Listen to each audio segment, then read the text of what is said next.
Hansi Flick has turned Barcelona into one of the best teams in the world. There's no doubt in saying it. I have no problem, no shame.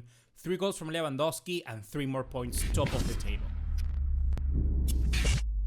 What's going on, guys? ¿Cómo están? BugaLuis here and welcome to another video. Today we're going to of course talk about the game between Deportivo Alavés and Barcelona, a game that was, for me, just very entertaining first half. It showed absolute control and domination from Barcelona, even though the last 45 minutes were not the most entertaining ones. But sometimes those things make actually a team much more superior and tells you that a team is in control. And that's precisely what Barcelona did. They handled the business like how they are supposed to in the very first half, and that's what Hansi Flick did also with the substitutions and rotations. I think it was a very controlled game, very smart from the manager. First of all, I want to take a look at the players that started this game because there was one key rotation that was very effective, I think, for the very first half, and it showed us that we can rely on youngsters like always, right? We have, first of all, Iñaki Peña in the goalkeeper position. We have Alejandro Valde, Íñigo Martínez, Pau Covarsí, and Héctor Fort. We have then Marc Casado, Pedri in the double pivot. There was an option of having Pedri closer as the number 10 position, but at the end of the day, Hansi Flick decided to go with Rafinha in that number 10 position, Ferran Torres on the left, Lamine Yamal on the right, and Lewandowski as the number 9. Ferran Torres, who went injured in the 6th minute. And guys, I don't know about you, but the fixtures, the amount of fixtures and football these guys have to play, it's insane. They're getting injured all around. It's like every single game that I watch, there's at least one player getting an injury. And out of all of those 5 injuries, 2 of them are like ACL injuries or injuries that takes to recover more than 3 months. It's nice to have football, but not at the cost of the fitness and health of the footballers, who at the end of the day are the protagonists of this entertainment sport. If there's one thing you have to take away from this video is that no matter which opposition they play, no matter what stadium, what players are on the field for Barcelona, they will always play the very same style of Hansi Flick ball. What is that? That's very direct football. Football that in 3 passes, it can go from defense to offense. And that is what we saw with Flick at Bayern Munich that made them so deadly. You know, that counter-attack that just can simply, they put play into very fast together. The players already know their positions and they can interchange them as well. That knowledge, that know-how is key for whatever Hansi Flick wants to do in their teams. And this is precisely what Barcelona showed today, I think, in the best way possible. Because even though they had different players rotated, even though Eric Garcia came in as a CDM in the 6th minute for Ferran Torres, no matter who the players are, they are always very smart and they know in conjunction what to do. And the best proof of that is the following. Take a look at this stat, guys. We have Barcelona, Osasuna, Atletico, Valencia, Alaves, and Real Valladolid as the teams that can draw the most offsides. But just look at the numbers. Look at the numbers. Most of any team in Europe's top 5 leagues. Barcelona, with 61 times, they have caught opposition teams this season offside. The offside trap that Barcelona always put forward in the games is very effective. And I'm just very interested to see if Barcelona continue with this way against teams like Bayern Munich and Real Madrid that have these very fast offensive players like Sané, like Mbappé, like Rodrigo or Vinicius Jr. So it's going to be very interesting to see if Hansi Flick decides to change at all anything, or maybe decides to be a little bit more cautious, because so far it's different to defend against Mbappé than to like a Toni Martinez. But moving to a better piece of news, of course, I think the first guy that deserves the best recognition, the man of the match, of course, of this game is Robert Lewandowski. Lewandowski was absolutely insane in this game. First half, incredible first 3 goals. I think for all of them, he did tremendously well, having that instinct as the poacher, or that instinct to just attack the space. Very top notch from Robert Lewandowski. I'm really liking to see what Hansi Flick has done with him, because before I've always said it, Xavi just made Lewandowski be too close to the box or have too much protagonism in the creation and build the play. But now it's just simply, Robert, your job is simply to put the ball into the back of the net. That's all you have to do. And that's what Robert Lewandowski does best. So let's exploit him at that. Let's use his traits to our advantage. And that's where Lewandowski is showing. He has already, if I'm not wrong, let's look at it here. So in La Liga, he has already 10 goals and 2 assists in 9 matches. That's insane. That's like Bayern numbers, right? This is the best Lewandowski we have seen since he joined Barcelona. So we of course have to talk about the goals from Lewandowski, right? Now take a look on screen right now. This is gonna be the first goal from Lewandowski. It's gonna be a cross from Rafinha, and it looks like it's from the elbow of Lewandowski that goes out. Bang, goal. I'm just so happy with it. Look, dude, Rafinha-Lewandowski connection is insane. It reminds me to the good old days when Lewandowski had someone like a Robben, a Ribéry, and yes, I'm putting Rafinha up there. I think creatively he's very good and on point. I'm really liking this version of Rafinha. He's been very, very effective, and this goal is another example of this. Barcelona is getting way more ways to attack the opposition. They're being a threat from set pieces. They're being a threat from open play. No matter what you do, Barca are going to find you and they're going to score. And I really like this from Lewandowski, and I like it from Rafinha. Connecting in goals like this is something you wouldn't see last season. So I'm just very happy for it. So that was 6 minutes in, and now we have another goal in the 22nd minute in the first half. So let's take a look at it. And then Rafinha finds Lewandowski. It looks outside of first, but that speed, I don't know about you guys, but I'm looking at Lewandowski and he looks faster. He looks more agile. I think that when you have him do less work all around the build-up and just focus on scoring goals, you get this. You get a Lewandowski who's fit to score the goals that before you wouldn't have. And the last goal from Lewandowski in this game, for me, was his favorite. You know, Eric Garcia with the ball. Eric Garcia getting an assist, by the way. And then Lewandowski with a soft finish, which is a little bit clumsy, but come on. At the end of the day, Lewandowski does what's best, and that's score. That is what I like from Lewandowski. He's looking sharp. He's looking agile. I keep saying it. Every single game, I'm getting surprised. Lewandowski is a goal-scoring machine, and he will end up the season like the Pichichi, like Mbappé. That's all I want to say. There's another stat that I want you to take a look at, is this. Look at the top three, or the front threes in Europe, of all of Europe's top 5 leagues, with the most goals. Who's number 1? Lewandowski, Rafinha, and Lamine Yamal. Second by Kane, Olise, and Musiala, and then you can see the following, right? The gap as well here it's very big. So 5 goals in contrast from Lewandowski and the Barcelona front three to the Bayern Munich front three. 5 goals of difference. It's humongous. And if you take away like other goals here and there from penalties, for instance, Barcelona has just scored. These players have just scored 1 goal from penalties. So actually 22 goals from open play, which is absolutely insane. And you take up all the numbers from our front three this season, we have in La Liga, just in La Liga, Barcelona has 30 goal contributions from these players. Lamine Yamal has 4 goals, 5 assists. Rafinha has 5 goals, 4 assists. And Lewandowski has 10 goals and 2 assists. It's tremendous, dude. It's absolutely insane what these 3 are doing. And I'm just so happy that Hansi Flick has managed to get them playing to the best of football, particularly even Rafinha, someone not in his natural position. Like, he got 2 assists in this game. Every single match, he's doing absolutely insane. To reach 20 assists, Rafinha took 19 games less than Ousmane Dembele. And that's insane if you take a look at how long Ousmane Dembele was in the team and how short of time Rafinha is actually here in this team. It's already 2 seasons and a bit more. So I think that he's just been such a breath of fresh air, the manager, for all of these players, because now they know the roles even better. And like I've been saying, if everyone is clicking, if Robert Lewandowski is clicking, the numbers for Lamine Yamal and Rafinha, they're going to go up to the roof. And just wait until Dani Olmo gets into this, because when Dani Olmo gets into it, we saw that in just 2 games, in 3 games, I think he got 3 goals, if I'm not wrong, 1 assist or 3 contributions. So it's gonna be fire. It's gonna be fire, I think. I'm really happy with how many ways we can shape up this front three, and so far we're lucky that none of them are injured or have gotten injured. So let's see how we also get back into this, and if Barcelona can actually also get Ansu Fati fit into this and can get him playing, it's gonna be amazing. It's gonna really be good, because Ansu Fati can play as that player behind the striker, maybe as a shadow striker, you know, exploiting the spaces that Lewandowski creates.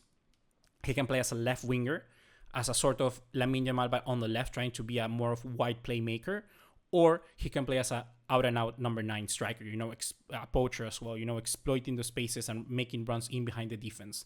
Ansu Fati can play in any of those 3 roles, and if Flick is really taking such care to him and giving those personalized drills like we know he's doing, and we see the best Ansu Fati, he's gonna be sharp. He's gonna be good. He's gonna have match sharpness to the roof, through the roof. Honestly, I really liked his cameo in this game, and it wasn't really a cameo. He's getting slowly but surely managing the games for Ansu Fati, and what I think he's even doing better is Flick is managing the expectations with this guy, because let's remember, Ansu Fati still is very young. he still has the number 10 shirt. He still already has all the amazing, stats and goals he has scored in his young career as pressure added to him. Because people are now going to be demanding Ansu to be that guy right from the get-go. And even now more than Ferran Torres is injured. So I think that he's coming into matches where he has that room, that breathing room to express himself. Like against young boys when we're already 5-0 up, I think, and the same 3-0 up here against Deportivo Alavés. Those are the matches where you want to see a guy like Ansu Fati, where he can simply just be himself and play out of the park. You don't want him to bring Ansu Fati. The ideal thing, it would not be to bring Ansu Fati in when we're 1-1 and searching for a winner or trying to equalize in the last few minutes. You want Ansu Fati to be there for the moment, just getting back into rhythm, just understanding what it means for playing Barcelona again, and just have that ability, like I said, to express himself without any pressure from the fans. Like I know you and I are going to demand from him. Let's not kid ourselves. This is a very talented youngster, and we of course want to see him succeed, but let's just wait, let's take it slow with him. There's no need to rush our things. Good things take a while, so let's give patience to Ansu Fati, because he deserves that. Other individual performances that I want to talk about. First of all, I have to give some shout outs to Pedri, because I think Pedri, I'm going to make a video talking about it. I think about Pedri, being the best midfielder in the world currently, because right now, let's not kid ourselves. He's absolutely unplayable. The talent that he has, the way that he circulates the ball so fast, everything that he touches turns into gold, basically. It's just so good from Pedri. And even though the stats today for this game might have not been his best one, I still think he's very influential into everything that Barcelona does. So if we take a look at right now, for instance, at the stats from Pedri on screen, you can see where he fits into the team. This is the square in the middle. He had one shot, but 67 touches, accurate pass of 80%. Not the best. Like I said, it's not the best Pedri that we've seen. Ground duels 1. This is an area of the field where I think he's getting underlooked. His recovery from without having possession, when not having possession, is very good. It's very good for someone who is not really known to play that deep into the midfield. I'm really excited to see what Flick can do once we get Gavi back. I want to see how the role of Gavi changes, or maybe, improves Pedri as well. Because Pedri right now is playing out of this world in a position that's not his. And Gavi will most probably take over this position from Pedri. So let's keep an eye on them too, because I think they're going to complement each other very, very nicely. And let's remember that Pedri can also then play as a left winger, or can play in any position in behind the striker. So I think that we will have unlocked another player basically as soon as Frankie de Jong or Gavi gets back into it. But mainly Gavi. I think that Gavi will be, I don't want to say Goretzka, but the little guy, who's going to be recovering the ball for Flick in his system. I think that tenacity that Gavi has, nobody else in this midfield can replicate it. And definitely not in the Barca squad. So I'm very happy for it. Let's see how it evolves. And the same with Marc Casado. Shout out to this guy, because once Bernal went out, it's just like simply we brought Casado in and it was insane. It's like nothing has ever changed. And I think that Casado is becoming the sort of player that Flick is molding to become his Kimmich, maybe that sort of player, So it's looking very nice. I'm very happy with the midfield, how it's going. Another thing that I'm really wanting to praise the manager for is Lamine Yamal. I think that Lamine Yamal, we all know how good he is. He didn't have his best of games, but still he's very influential no matter where he plays, no matter what he does. But is that, like I say, we already handled the business in the first half. Barcelona went and blew Deportivo Alavés out of the water. And then by the 65th minute, he could take out Lamine Yamal. He could take out our best player and give him a rest. That is just what you want to see. That's the sort of mentality that I've always tried to instill. When I've ever commented, you can go back to videos from ages ago, and I've always said that I prefer to start strong, win the game already by halftime, and then make rotations. And that is what Flick is doing at this moment. I think that is even better, because you already secure the victory, secure the 3 points, and then you secure extra minutes for your starter players to rest. And that is what Flick did today with Lamine Yamal. So I'm just very happy. Like I said, I'm very happy, because you can then take out Lamine Yamal, give Ansu Fati that time to breathe in, like I said, express himself. Everything works to plan, and I'm very, very happy with it. Barcelona at this point already are top of the league with 24 points. And the result of this game is so important because now we go into international break, top of the league, with no pressure there, and with one game against Sevilla still to go before El Clásico. So if Barcelona have that chance to win against Sevilla and still be on top for El Clásico against Real Madrid, imagine if Barcelona win, then they are positioned themselves in a very good place to win La Liga or to continue the race, you know, being the favorites. And I think that's the most important thing. If Barcelona, right now, their aim should be to rest, have a good enough time, but prepare the match for Sevilla. That game is super, super big.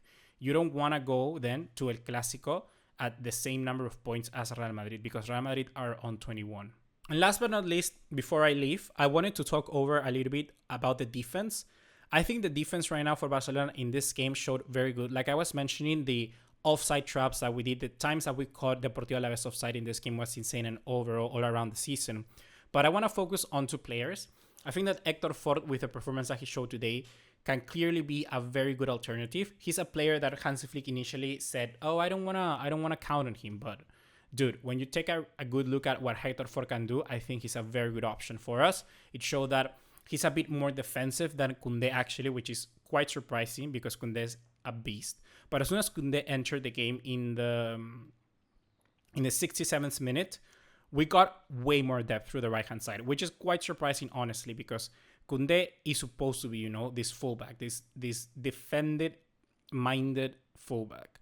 But he's here delivering us depth through the right-hand side like if he was Dani Alves. He's not, of course, that guy. He's not going to be that influential, but still, it's a very good outlet. And he's just learning that role even better.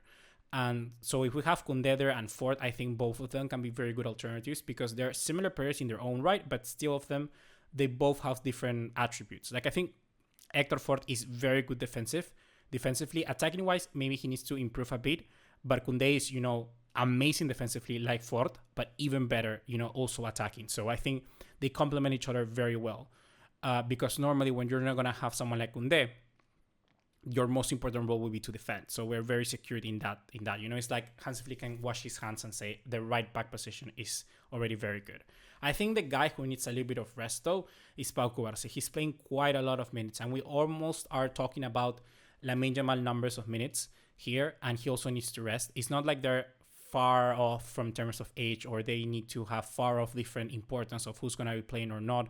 I think that Cubarsí still is someone who gets called up often to the national team, is someone that has a lot of protagonism and plays a lot of minutes for Barcelona. I mean, he's a starter so far right now. We can say he is one undisputedly a starter from the center back position. So he needs to also get some rest. I think that it's not often that we see him rest so far during the season. And I will be more looking forward now that we got De Jong back to play Eric Garcia as a center back and give Cubarsí a little bit of rest. Not because Eric Garcia is better than Cubarsí, but because Cubarsí deserves that rest. Because also I think that will improve his sharpness. Right now I've seen him a little bit flimsy, and most of the times when we do not catch someone offside, it's Cubarsí doing that. So maybe he just needs to rest, you know, focus back so that he returns at full fitness or full match sharpness. I think that's where Cubarsí needs to do. And so just let's rest a bit on him because he's having a bit of trouble there. And last but not least, Iñaki Peña, another member of the defense, if you want to call it like that. But I think that today Iñaki Peña's match wasn't the best. There was a moment where Deportivo Alavés scored and it was given offside, but he didn't do a good job. Let me see if I can find that for you guys right now so you can see. And come on, I know the bounce is a little bit difficult, but come on, like you gotta do better than that there, Iñaki Peña. I really do think you need to do better than that. It's not an excuse that it just bounced directly like that. You know, you need to do better than that. You really need to do better than that. Iñaki Peña, for me, is a liability at the moment. Let's not kid ourselves. He's not like the next Masia great goalkeeper ever. But of course, it's okay for me for him to be playing this game. But after international break, I think we need to see Chesney, particularly to see at what level he is. Let's compare that Chesney to see where he fits in with Iñaki Peña. If he's doing better, if he's doing worse, we need to see that ASAP. Because I want a more reliable goalkeeper. Iñaki Peña may be good, but he's not as reliable as someone, for me, that has been already playing as a starter for almost 10 plus seasons. So let's get Chesney in. That's my opinion. What's your opinion in the comment box down below? I definitely want to see it. So that, guys, is going to be my commentary for this match. I hope you have enjoyed this video. And once again, let me know in the comment box down below what else do you want to see from me. And yeah, see you in the next one. Take care. Ciao, ciao.